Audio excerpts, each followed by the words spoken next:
연말이 되면요, 뭐 인사고과 이런 얘기도 있기도 하고 한 해에 여러 가지를 좀 결산을 합니다.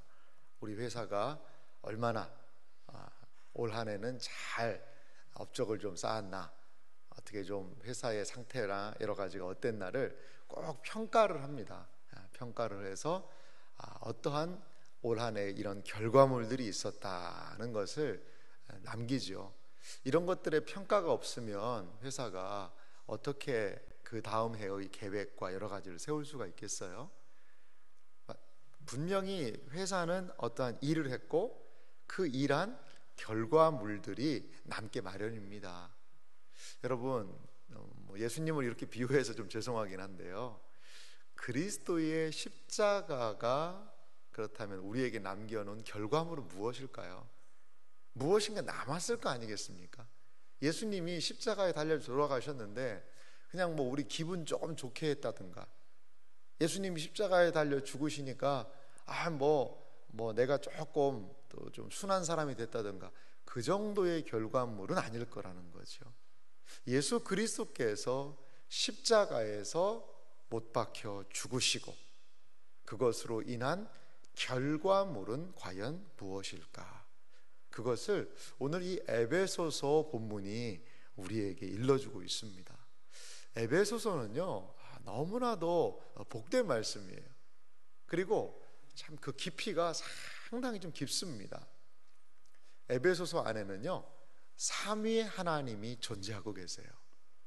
그거를 이제 성부 하나님의 좀 어려운 말로 경륜이라는 단어를 쓰거든요. 놀라운 그 일, 그냥 단순한 일이 아니라 그걸 경륜이라고까지 표현하십니다. 계획과 실행과 이루신 모든 것, 성부 하나님의 경륜, 성자 예수 그리스도의 일, 그리고 성령께서 어떻게 역사하셨는지, 삼위일체에 대한 풍성함이 드러난 것이 바로 에베소서입니다. 에베소서 1장에서부터 3장은 상당히 이론적입니다. 그리고 삼위 하나님이 모여서 이 세상에 하시는 일의 가장 핵심이 무엇일까요? 그것은 구원이고요, 그 구원의 결과로 이 땅에 등장한 것이 교회예요. 삼위 하나님이 항상 모이시면 어떠한 일들이 일어나느냐? 구원의 역사들이 일어난다는 거죠. 우리의 구원은 단순히 예수님이 십자가에 달려 죽으신 것, 그것만으로 이루어진 게 아닙니다. 보통 이렇게 얘기해요. 우리의 구원을 위한 삼위 하나님이 하신 일은 뭐냐? 성부께서는 우리의 구원을 계획하십니다. 영원한 경륜 속에 우리를 예정하시고 택하시고 구원을 결정하시는 거죠. 이게 바로 성부 하나님의 구원의 모습이에요. 성자 예수 그리스도께서는 우리의 구원을 위해 무슨 일을 하셨습니까? 십자가의 구속을 통해 우리의 구원을 실행하시는 거죠. 성부께서 계획하신 구원의 그 청사진을 예수 그리스도께서는 성육신하여 이 땅에 오셔서 십자가에 죽으셔서 그 구원이 이루어질 수 있도록 실행하시는 그러한 일을 행하셨다는 거죠. 그렇다면 성령 하나님께서는 우리의 구원을 위해서 어떠한 일을 하실까요? 성령 하나님께서는 성부께서 계획하시고 성자께서 성취해 놓으신 그 구원의 길을 우리 각자 한 사람 한 사람에게 적용을 시켜주십니다. 그 구원이 실제로 일어날 수 있도록. 2000년 전에 그리스도의 십자가가 나와 무슨 상관이 있을까라고 생각하시는 분은 성령 하나님의 사역을 믿으셔야 돼요. 그래서 그 그리스도의 구원의 놀라운 은혜를 성령 하나님이 나에게 적용시켜 주실 때 내 안에 무엇이 일어날까요? 거듭남의 역사가 일어나는 겁니다. 그래서 우리에게 구원의 역사가 일어나는 것이죠. 이렇게 구원 안에도 삼위 하나님의 놀라운 은혜가 있어요. 그렇게 해서 구원을 받은 사람들을 하나님이 모아놓으셨어요. 그것이 무엇입니까? 교회입니다. 교회는 그리스도를 머리로 하고 하나님의 영원한 계획 속에 또한 성령의 역사 속에 활동하고 움직이는 교회는 구원받은 자로서 삼위일체 하나님의 풍성한 역사가 드러나는 곳이라는 것입니다. 이것이 바로 에베소서의 큰 주제예요. 그리고 에베소서는 4장의 한 단어로 시작하는데 그러므로라는 단어로 시작합니다. 그래서 그러므로 이후에는 우리가 그렇다면 어떠한 삶을 살아야 될지 매우 실천적인 부분을 다루고 있어요. 6장의 짧은 성경이지만 이론 3장 또 실제 또 3장, 그래서 6장이 참 너무나도 아름다운 구조로 되어 있는 성경이 에베소서입니다. 에베소서 말씀을 우리가 좀 새벽에 나눌 때 하나님의 풍성한 은혜가 좀 있기를 소망합니다. 예수님께서 하신 일 결과물들을 좀 먼저 잠시 살펴보겠습니다. 그리스도에 대한 이야기를 먼저 이렇게 많이 하고 계시는데요, 19절에 보면 제가 한 단어가 좀 딱 눈에 들어와요. 그러므로라는 단어고 이제부터라는 단어예요. 19절에 보면 그러므로는요, 앞에 있는 내용들을 정리해서 결과를 도출하고 있습니다. 그러면서 이제부터는 이라는 단어를 쓰고 있습니다. 몇 개의 단어들, 전치사들을 이야기할 텐데 이제부터라는 이 단어를 좀 보십시오. 너희는 신자들이죠. 주를 믿는 사람들인데 어떠한 사람이 됐냐면 외인도 아니요 나그네도 아니요. 외인 나그네, 하나님의 은혜에서 멀어진 그런, 어떻게 보면 이 불신자라고 보셔도 좋아요.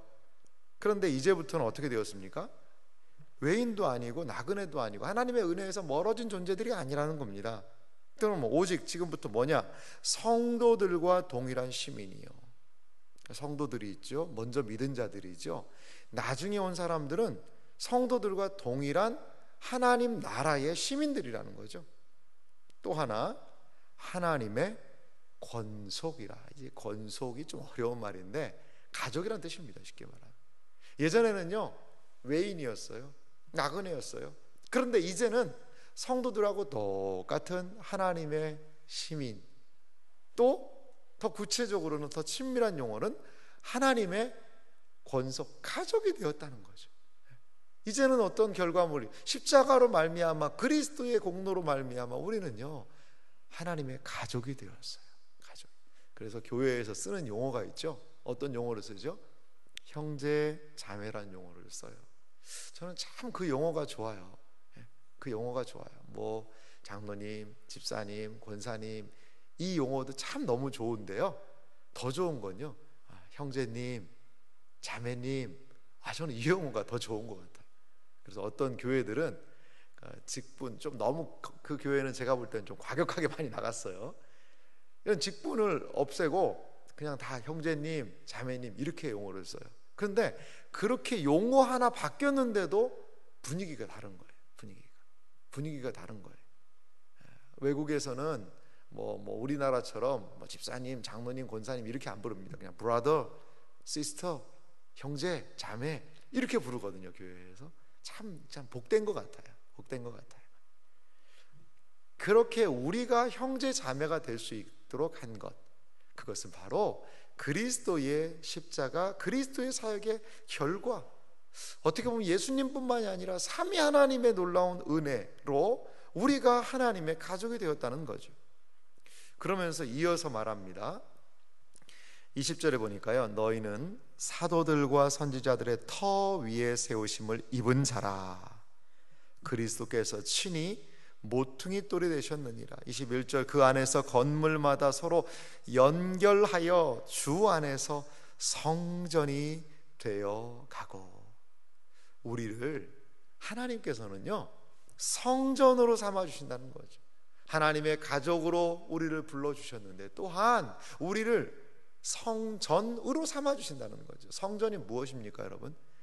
이 자리에서 지금 우리 예배드리고 있는데요, 여기는 사실 엄밀하게 성전은 아니에요. 성전은 아니에요. 뭐 그렇게 불렀다고 해서 아예 틀렸다라고 볼 수는 없겠지만 그런 요소들이 있기 때문에. 하지만 우리는 여기를 성전으로 부르진 않아요. 신약은 그러지 않습니다. 여기 보십시오. 우리를 불러서 하나님 가족 삼아줬다고 그랬잖아요. 그 다음에 우리를 세워서 성전 삼았다고 그랬어요. 건물이 아닙니다. 바로 구원받은 한 사람 한 사람이 성전입니다. 성전의 가장 중요한 의미는 그럼 무엇일까요? 하나님께서 임재하시는 곳이라는 거예요. 성전은 다른 뜻이 아닙니다. 하나님께서 임재하시는 곳이에요. 구약시대에 지구상에 딱 한 곳, 지성소에 하나님이 임재하셨어요. 그러니까 거기가 지성소, 지극히 거룩한 곳, 가장 거룩한 곳, 영어로는 most holy place, 가장 거룩한 곳이 되었다는 거죠. 그런데 그리스도께서 죽으심으로 누가 성전이 됐어요? 우리가, 하나님의 가족인 우리가 지극히 거룩한 성전이 되었다는 거죠. 무엇을 통해? 하나님이 우리와 함께 하심을 통해. 그 하나님은 누구시죠? 성령 하나님이시죠. 그래서 우리가 보기에는 너무나도 보잘것없고 연약한 존재인데 구약 성경에 가장 거룩했던 그 지성소와 같은 존재가 우리가 되었다는 거죠. 그래서 22절 말씀에도 보면 너희도 성령 안에서 하나님이 거하실 처소가 되기 위하여, 이제 좀 이해가 되시죠? 성령 안에서 성령이 내주하심으로 하나님이 거하실 처소, 이게 무엇입니까? 그게 바로 성전입니다. 그게 바로 성전이에요. 되기 위하여 그리스도 예수 안에서 지어져 가느니라.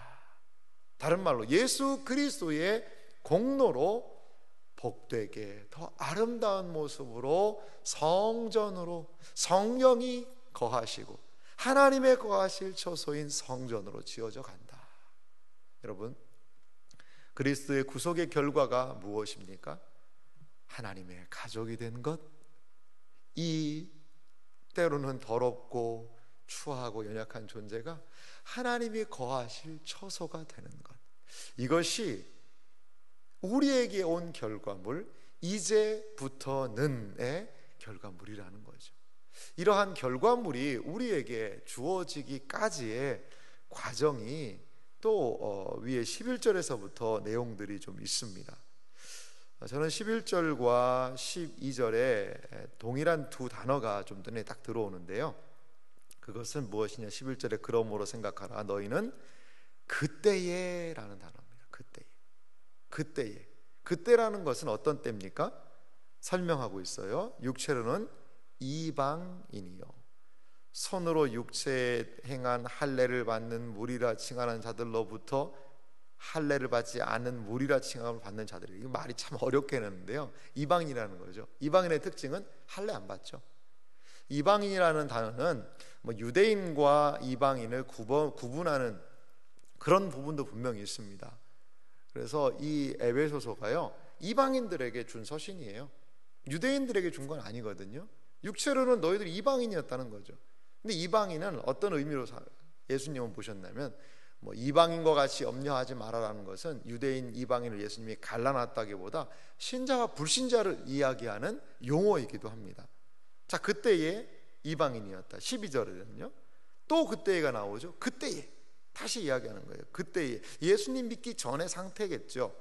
너희는 그리스도 밖에 있었다는 거죠. 이스라엘 나라 밖의 사람이라. 약속의 언약들에 대해는 외인이다. 세상에는 소망 없고 하나님도 없는 자였다. 이것이 바로 이방인, 어떻게 보면 불신 상태의 모습이라는 거죠. 그리스도 밖에 하나님도 없이 언약에 대해서는 언약의 백성으로서 사는 것이 아니라 외인으로서 살아가는 그러한 모습이었다는 거죠. 그런데 이러한 우리를 그렇다면 어떻게 바꿔놨냐 이거죠. 이러한 우리가 어떻게 하나님의 가족이요 성전이라는 존재로 변모되었냐 이거죠. 저는 접속사 한 단어, 부사 한 단어가 좀 생각이 나는데 13절 보십시오. 이제는 이라는 단어를 쓰고 있어요. 그때에 하지만 이제는 이라는 단어를 쓰고 있습니다.